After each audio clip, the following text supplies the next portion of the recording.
For centuries, globalization was largely shaped by sea. While Western maritime nations rapidly developed through colonial expansion, landlocked nations were trapped in a cycle of exploitation and poverty.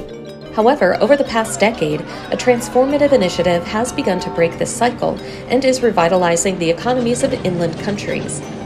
I'm talking of the Belt and Road Initiative, established in 2013. So how has it reshaped global economies and society over those 10 years? One of the most striking things on the map are these railway lines linking Asia and Europe, links that barely existed 10 years ago. Those are the China-Europe freight train routes. The northern route links China via Ehrenhut, Manzhouli, and other ports in northern China with Mongolia, Russia, and Belarus, reaching Europe through Poland. The central route takes in Alashenko or Horgos railway port in Xinjiang Uyghur Autonomous Region, connecting Kazakhstan before connecting with the northern route in Moscow. The southern route exits China through Xinjiang, connecting Iran and Turkey, and then crosses the Turkish Straits to reach Europe. These intercontinental railways have greatly reduced trade costs by providing a swift and cost-effective alternative to sea or air freight, thereby driving the growth of global trade. According to the World Bank, the Belt and Road Initiative could reduce global trade costs by as much as 1.8%. There are now 86 freight train lines in China that are linked to more than 200 cities in 25 European countries and regions, and more than 100 cities in Asia, so that network covers almost the entire landmass of Eurasia. This network has brought together the economies of East Asia and developed Europe with the vast hinterland countries, resulting in increased economic and trade exchanges, the growth of thriving cities, and the emergence of a new center of global economic growth.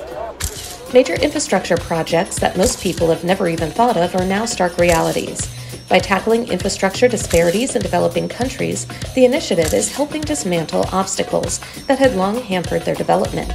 In Southeast Asia, the China-Laos Railway has had a huge impact by connecting the Laos capital, Vientiane, with Kunming in Yunnan province. That brings to fruition a long-held dream of the Lao people to transform their country from a landlocked one to a land-linked hub. As the railway was being built, a lot of work went into clearing thousands of unexploded bombs and landmines, a dark legacy of war. Since its opening, both passenger and cargo transport have thrived, fueling a surge in cross-border trade, including tourism. In Kenya, the country's first modern railway in nearly a century has improved the efficiency of cargo transportation between the port of Mombasa and inland areas. The Mombasa-Nairobi Railway has created 46,000 jobs and added more than 2 percentage points to local economic growth. It has also revitalized more than 30 towns along the route, leading to a new wave of urbanization in the area. Nigeria now has its first modern deep sea port, Lekki, which is forecast to create nearly 170,000 jobs and generate revenue of $361 billion over the next 45 years. It is no exaggeration to say that a port can revive not only a city, but an entire country. A similar story has unfolded at Gwadar Port in Pakistan. This once dilapidated fishing village has been transformed into a logistics and economic hub, serving neighboring Africa, the Middle East, Central Asia, and Gulf countries. In the Maldives, the China-Maldives Friendship Bridge, the first bridge spanning the Indian Ocean, was built against considerable odds, including underwater coral reef geology. It brings closer connections between the Maldivian capital, Malé, and nearby regions. In Indonesia, the Jakarta-Bandung high-speed railway has become the first high-speed railway in Southeast Asia, with trains traveling at up to 350 kilometers an hour and turning a journey that used to take 3.5 hours into one that takes just 40 minutes.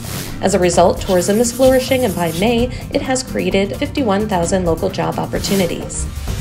With the help of the BRI-2, many countries, among them Jamaica, Montenegro, and Uganda, now have their first expressways. Hydropower stations, wind farms, and solar photovoltaic plants are also being built across Africa. The initiative has facilitated the adoption of clean energy in the continent, helping it avoid the pollution associated with Western industrialization. It should not be forgotten that China's role in developing infrastructure in less well-off countries is something their Western colonial masters never did. And contrary to what Western cynics say, that help comes with no strings attached.